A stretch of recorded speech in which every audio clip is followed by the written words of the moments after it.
So did the pandemic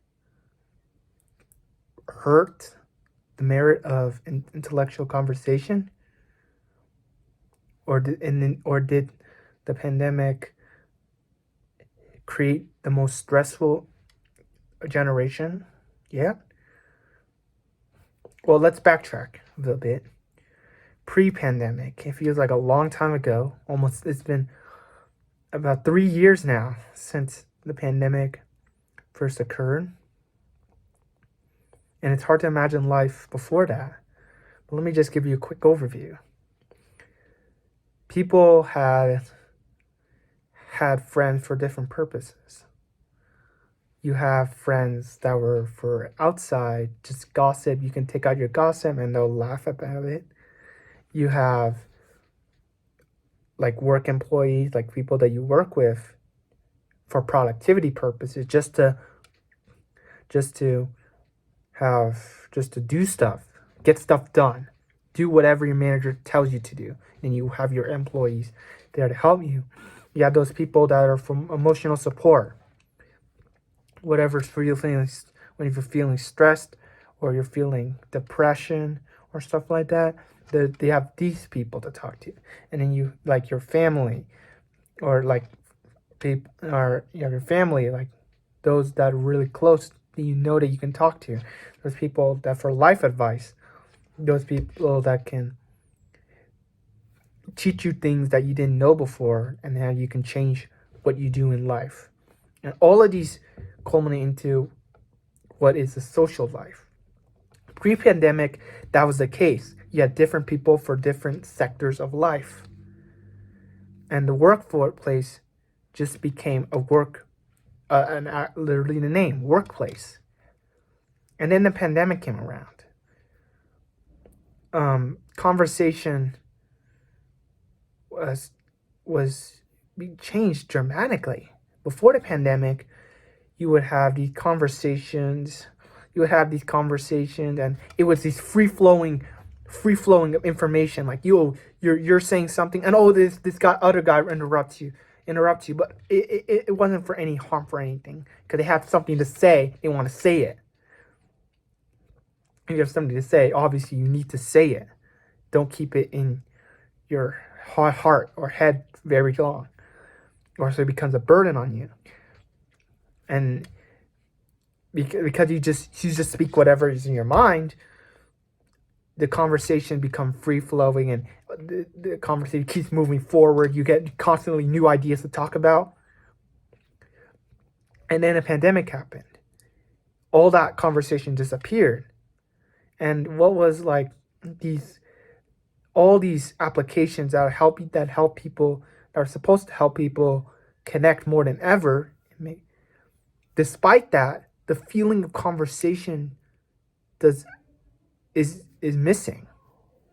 Despite being able to communicate across oceans, across continents, to talk to people, it's not the same as meeting face to face. And because instead of this free flowing, you usually see your facial expressions while you're talking.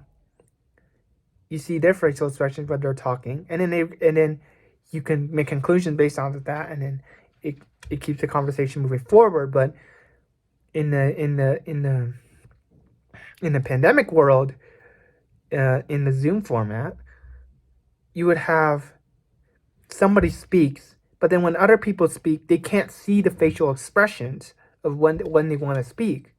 You have all these indicators of breathing in before you speak, or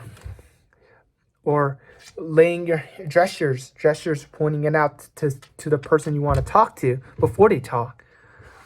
But in this pandemic, there wasn't any of that. So people only had their voices. People only had voices to discern who wanted to talk.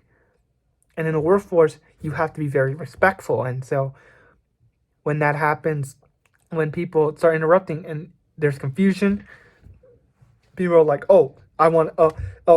he could talk, or she could talk. Go ahead, you can talk.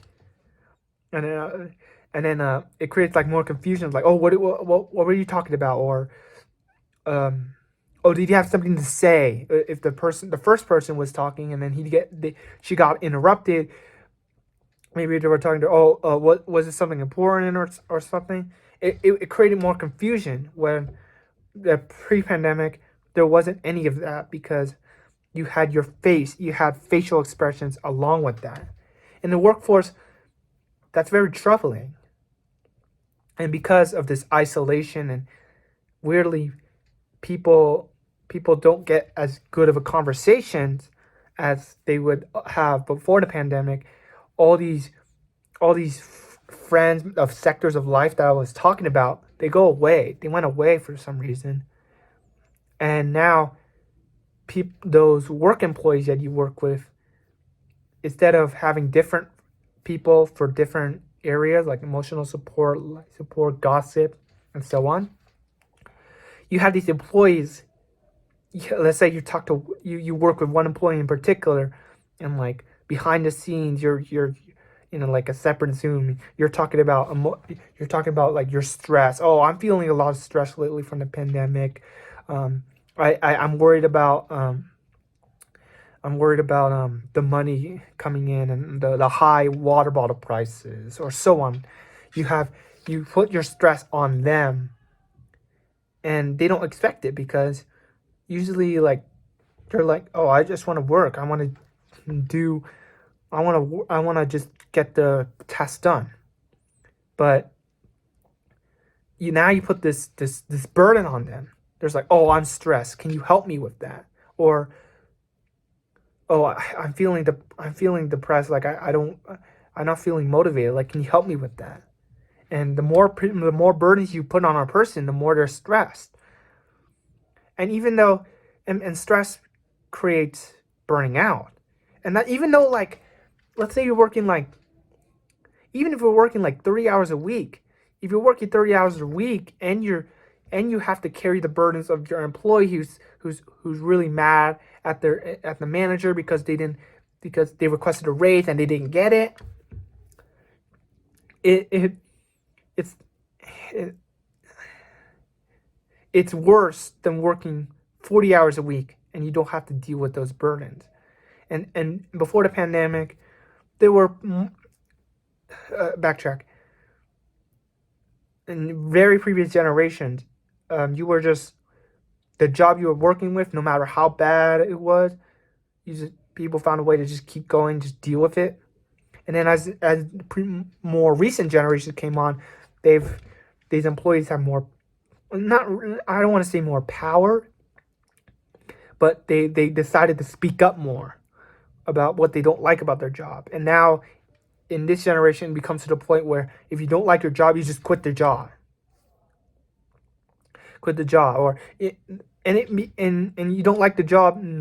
Sometimes you don't like the job not because of the job itself, or the not the manager, or the stress that comes with it, or the burdens that you have to carry from other people, trash talking other employees. And then the dangerous thing about trash talking other employees in front of your employees is that it circles around. And eventually the manager will find out, and it'll become a sticky situation. And then more people, and then if it escalates further, then a lot of employees will just leave the company. I heard like an example of like, I don't know, like unfair discrimination of promotion, and then it resulted in everybody just leaving the company because they felt that that was unjustified. And then yeah, it's just when you continue to have that, if you continue to have like, because then you go move around to another job, and oh man, like they're talking about, oh, their previous job, man, it was so horrible. Like, oh man, I'm so stressed about it. Like, I recently got a new job. I want to maintain job security. Can you help me with that? And then it carries on burden, and then you leave. Oh, I don't feel like I don't feel like I can handle the workload, even though the workload isn't that much for a typical person. Because you have that stress, it adds another factor. And then when you leave, you join another job, and the cycle continues on and on. Eventually, one will have like in who knows, like in 3 years, somebody might have 5 jobs in the span of work at 5 companies in the span of 3 years. And when you apply for the sixth job, they're gonna look at your resume and like, why do you have 5 jobs in 3 years? It's like, oh, I'm burnt out. I'm stressed by all the burdens I have to carry, and I'm burnt out. And then they're gonna be like, what are you talking about? Like, where is the burnt out? Like, I don't see too much that you actually did in the companies. It didn't seem like you had a excessive workload. You didn't work after hours. You didn't work extra. So what is the deal? But the real of the idea is that stress is bad. Not bad. Not necessarily bad. It can be imported to good, but when you have to deal with your own stress, especially like the pandemic, people have enough to worry about. People have themselves to worry about. They don't want to carry 200 pounds more of another person's problems. And it builds and it builds and it builds and it builds, and eventually you can't do it anymore. And why am I saying all this? The pandemic. Now it's about, right now it's December of 2022, about to be 2023.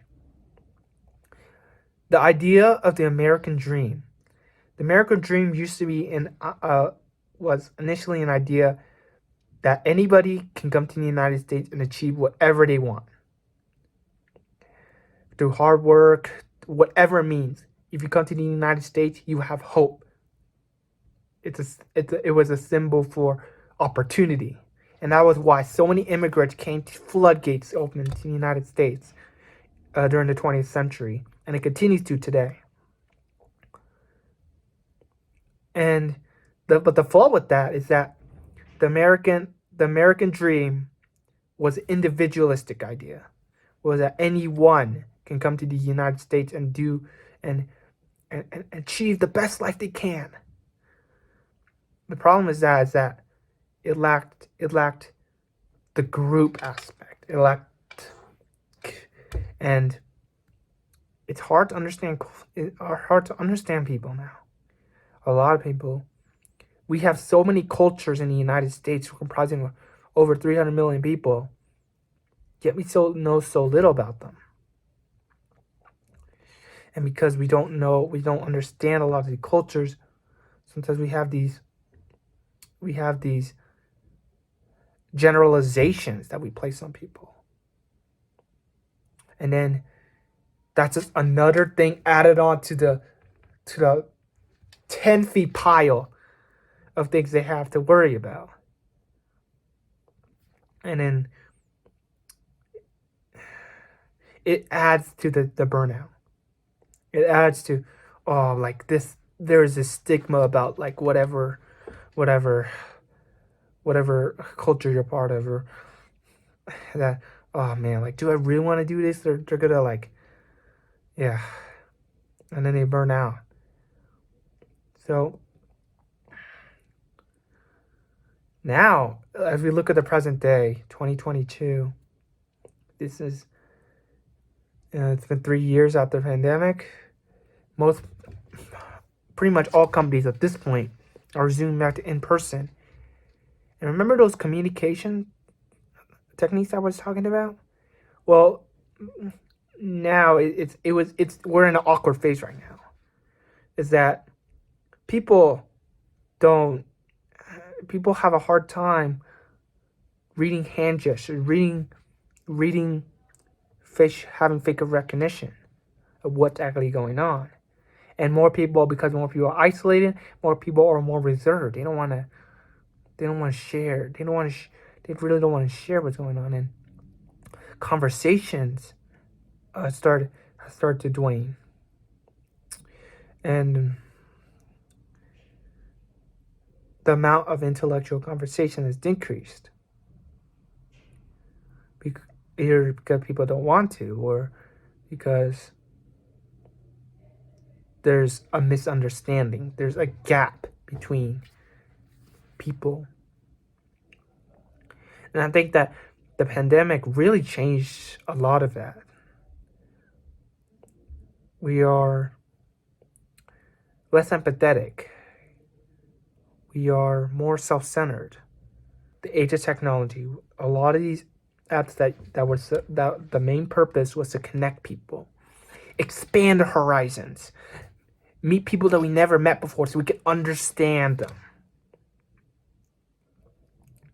And the pandemic kind of changed things, but it has drifted us farther and farther apart. And I don't want to get into the cancel culture stuff and whatever's going on in the social media right now. But life right now sucks. It's hard to get conversations going because we lack the understanding. We lack that facial recognition we had 3 years ago. We lack how to interpret things. We are more reserved, once again. We want to be true to our own selves. Something to keep in mind.